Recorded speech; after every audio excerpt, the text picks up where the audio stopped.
Some people measure their lives in milestones, birthdays, weddings, children. I measure mine in corrections. In the quiet recalibration of imbalance. You see, the world operates on a simple, brutal principle: everything has a value, and most people are terrible at assessing what that value truly is. They see the flashy car, the loud voice, the expensive watch, and they assign worth. They rarely notice the quiet man in the corner, the one who understands that real power isn't about display. It's about control. My name is Felix Grayson, and control is my profession. This story begins with an envelope. It wasn't just paper, it was a statement. Thick, cream-colored cardstock, embossed with a crest that meant nothing and everything. It was an invitation to the Horizon's Edge Gala, hosted by venture capitalist legend, Alastair Montgomery. My wife, Lucia, held it as if it were the Holy Grail. Her artist's fingers, usually stained with clay or charcoal, traced the embossed lettering with something akin to lust. "Felix," she whispered, her voice full of awe. "The Montgomery estate. This is it. The real thing." I sipped my single malt scotch, the peaty smoke a familiar comfort. "I hear the caviar is from a specific strain of beluga that only responds to classical music," I deadpanned. She didn't laugh. She was already miles away, in a dress she hadn't bought yet, in a room full of people she desperately wanted to be. This is our chance. To be seen. To connect. I am, ostensibly, a partner at Keystone Advisory, a modestly successful management consultancy. I wear functional watches, drive a reliable German sedan, and my suits are off the rack but well tailored. This is the man Lucia fell in love with. Stable. Dependable. Safe. She has no idea that Keystone is a facade, a comfortable waiting room for the real engine of my life, Ito's Capital. Ito's is a ghost in the machine of high finance.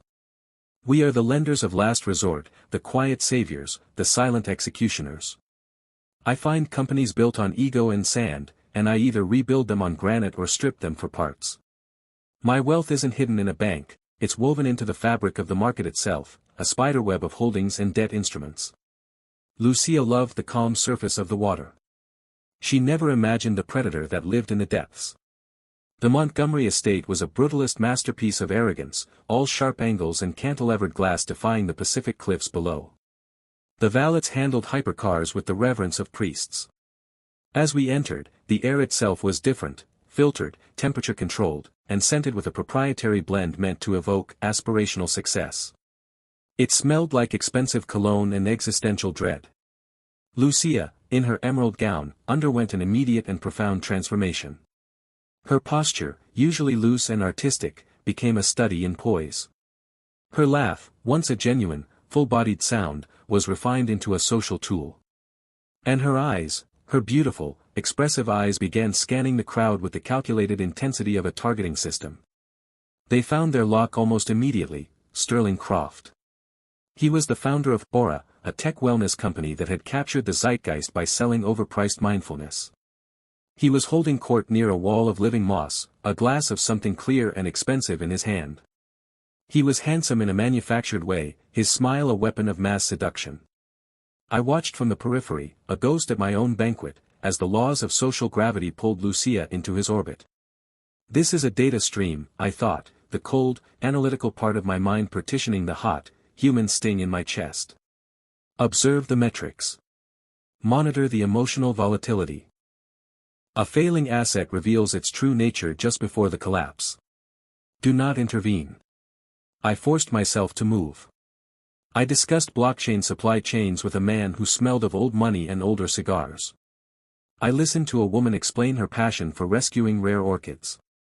All the while, my focus was on the emerald shimmer of Lucia's dress as it drifted closer to Sterling Croft. When I circled back, the space where she had been was empty.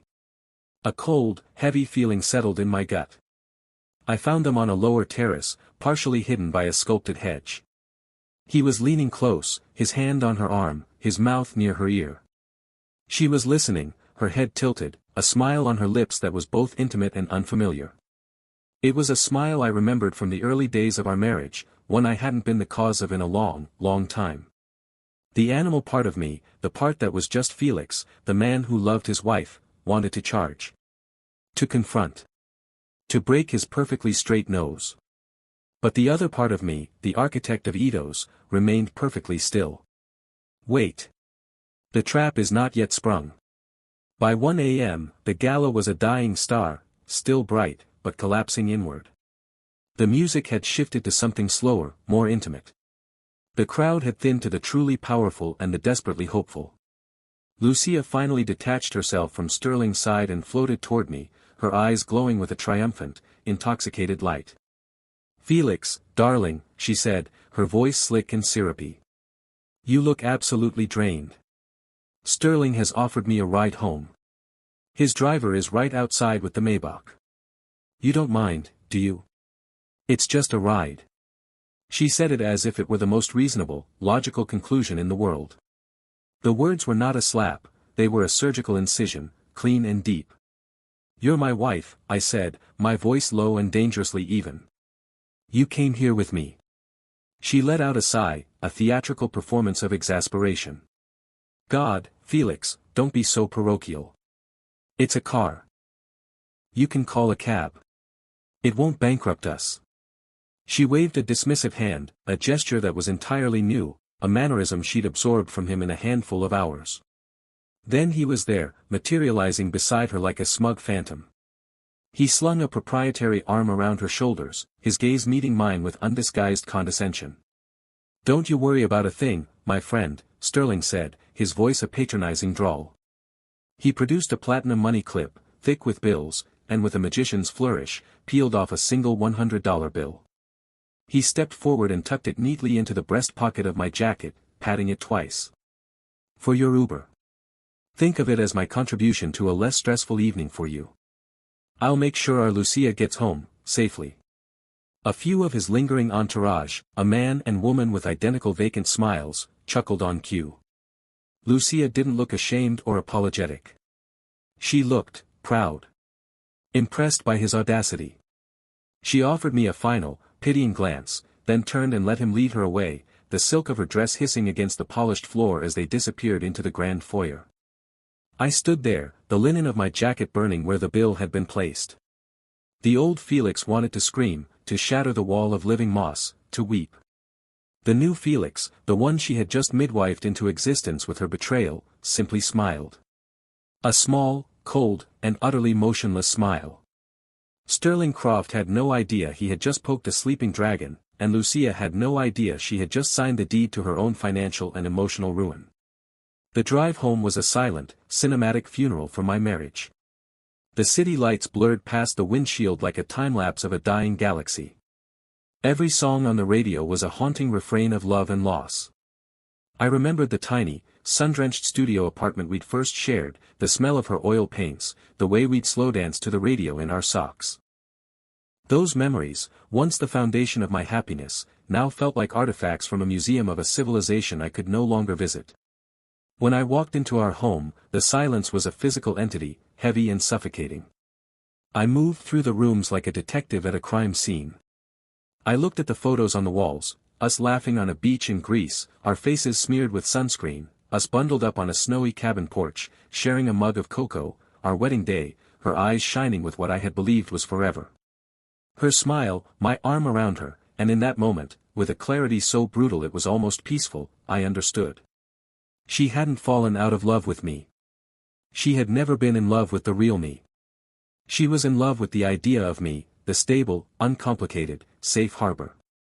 The moment a glittering, faster yacht sailed by, she abandoned the harbor without a second thought.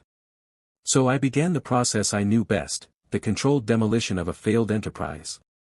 The emotion was a valve I turned off. The project, codenamed Lucia, was terminated. I called a 24-hour locksmith. Then, I sat down at my home computer, the same one we bought together for browsing vacation photos. Now, it was a weapon. I logged into our joint banking portal. With a few clicks, I transferred the entirety of our liquid savings, every dollar from checking, savings, and a joint money market, into my private, offshore account. I left exactly $100 in the checking account. A deliberate, symbolic fuck you.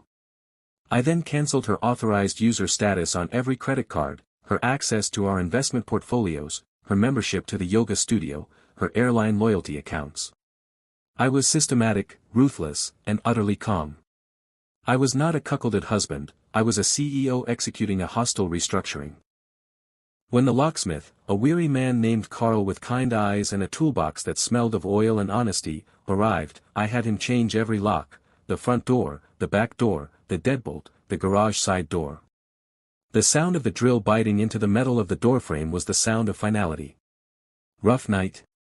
Carl asked gently, his eyes full of a pity I found curiously fascinating.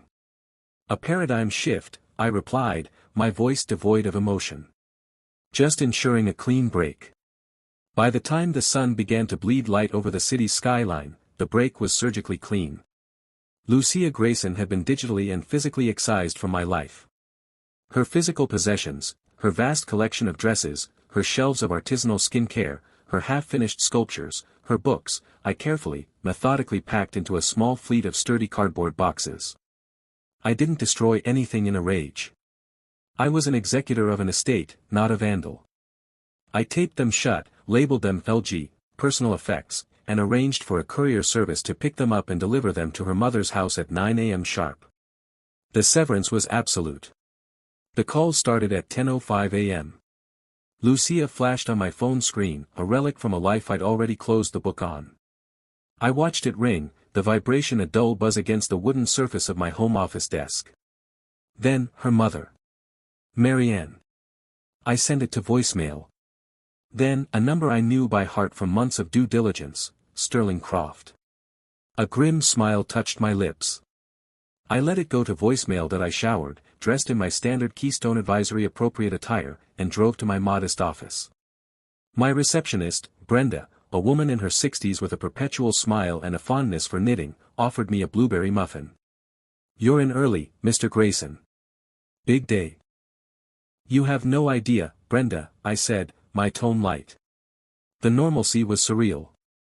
Inside my private office, I closed the door, locked it, and opened my secure, encrypted laptop.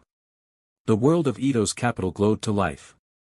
For the past 5 months, my team had been executing Project Icarus, the systematic acquisition of the distressed debt of Sterling Croft's company, Aura.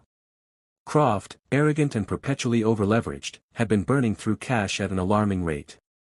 He'd taken on high-interest loans to keep the lights on and the hype machine running. We'd been the silent, generous benefactors, loaning him money through a chain of shell corporations based in Luxembourg and the Cayman Islands. He thought he was dealing with a conservative European pension fund. The final paperwork, a dense tangle of legalese that effectively signed over controlling interest and gave Ito's the power to call in the loans at any time, had been signed by his oblivious lawyers the previous afternoon.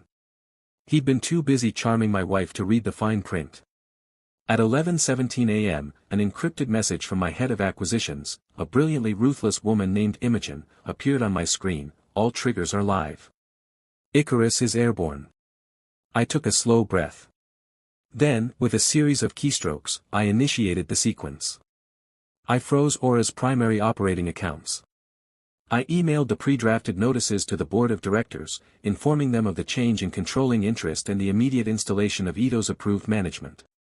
I triggered the margin calls on Croft's personal loans, which were secured against his stock portfolio, his penthouse, and his collection of vintage cars.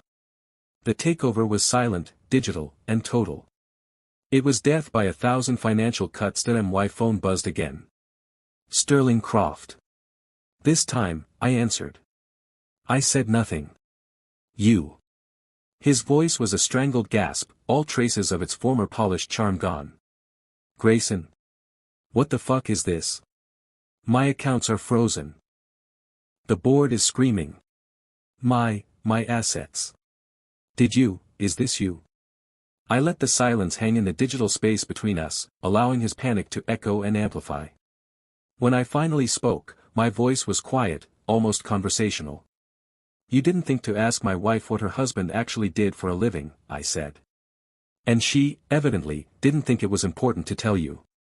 You were both so terribly busy being impressed with the surface of things. A costly miscalculation." I hung up before he could form a coherent reply. The fallout was swift and mercilessly public. Tech blogs and financial news sites exploded with the headlines: Aura acquired in surprise debt for equity swap. Sterling Croft ousted as CEO of his own company. Where did it all go wrong for the golden boy of wellness tech? His personal life became tabloid fodder. The Maybach was repossessed. The penthouse went into foreclosure. The vintage car collection was auctioned off for pennies on the dollar. Lucia's voicemails and text messages became a desperate, escalating symphony of regret, realization, and rage. Felix, please. I made a terrible mistake. He's a monster. He's lost everything and he's blaming me. Why didn't you tell me? Why did you hide who you were from me? We could have had everything together. Everything. Please, I love you. It was a moment of insanity. We can fix this. We can go to therapy. I listened to them all, my heart a block of ice in my chest. On the third day, I sent a single, final text message from a burner phone. You mistook my quietness for poverty. You were wrong.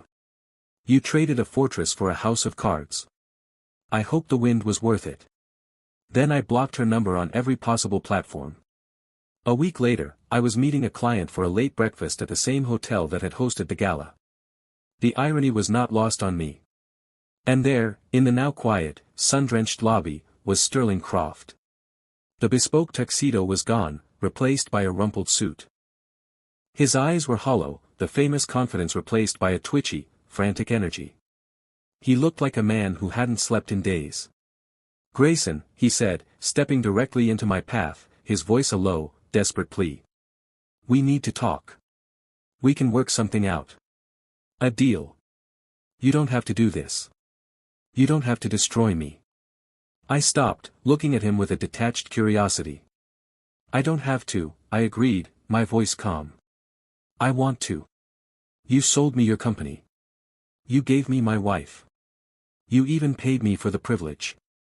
I reached into my wallet and pulled out the same $100 bill, now neatly folded into a small square. I held it up between two fingers. The transaction is complete.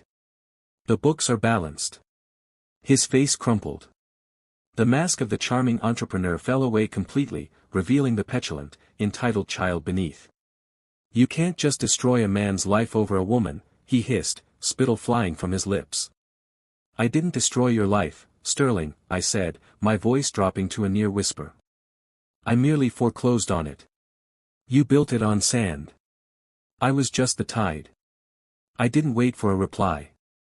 I walked around him, the scent of his desperation clinging to the air like cheap cologne. I thought that was the end of it. But the universe, or perhaps just the relentless engine of consequence, had one final scene to stage. A month later, Brenda's voice, hesitant and concerned, came over my office intercom. Mr. Grayson. Lucia is here. She's in the lobby. She's insistent. Should I call security?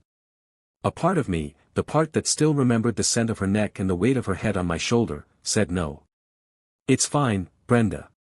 Send her in. The woman who walked into my office was a pale, shattered echo of the vibrant artist I had married. She was thinner, the emerald dress replaced by a simple, cheap black shift. The light in her eyes, the creative fire that had first drawn me to her, was utterly extinguished. She trembled slightly, clutching a small purse as if it were a lifeline. Felix, she whispered, her voice raw, as if she'd been screaming for weeks. I didn't offer her a seat. I remained standing behind my desk, a barrier of polished oak between us. Lucia. I'm staying with my sister, she said, the words tumbling out in a shaky monotone. I lost my job at the gallery, the gossip, the scandal, no one would touch me. And Sterling, he's gone. He vanished. He left me a voicemail saying I was a curse, that I'd ruined him. She wrapped her arms around herself, a self-soothing gesture that offered no comfort. I have nothing, Felix. Nothing.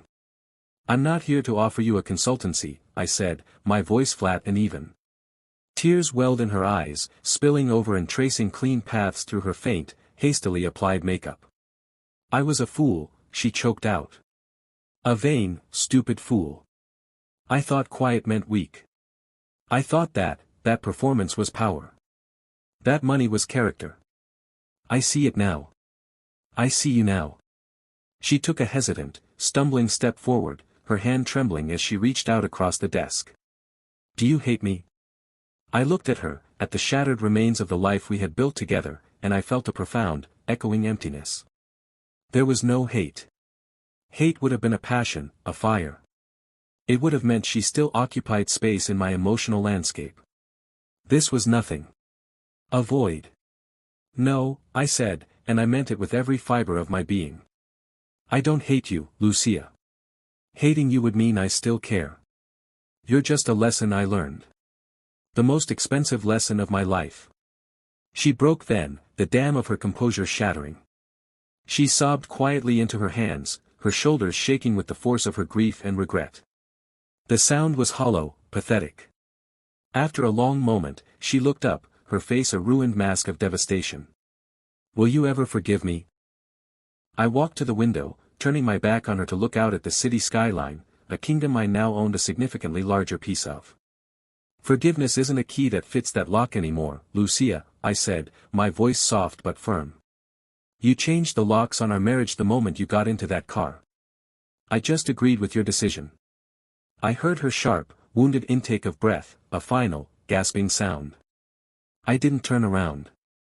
I stood, watching the clouds drift past the glass towers, and listened as her footsteps, slow and unsteady, retreated across the polished floor. I listened to the soft, definitive click of my office door closing. She was gone. That evening, I drove to the coast, to a stark, modern house I had purchased through a trust the week after the gala.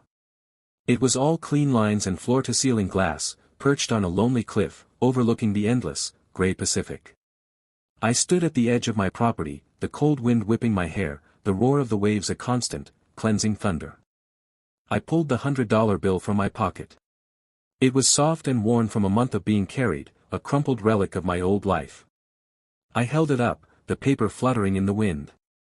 Then, I methodically tore it in half, then into quarters, then into smaller and smaller pieces. I opened my hand, and the wind snatched the confetti of my betrayal, scattering it into the vast, indifferent ocean. People sometimes ask me why I still live so quietly, why I don't flaunt my success. I just smile. Because I learned the most valuable lesson a man can learn: the loudest people in the room are often the most bankrupt. And the most powerful moves are not the ones you announce with a shout, but the ones you execute in silence. I took my wife to a party, and she came home with another man. But in the end, I was the one who made the final, silent acquisition. And it taught me the true, definitive price of everything. Subscribe Karma Twin Voices for more.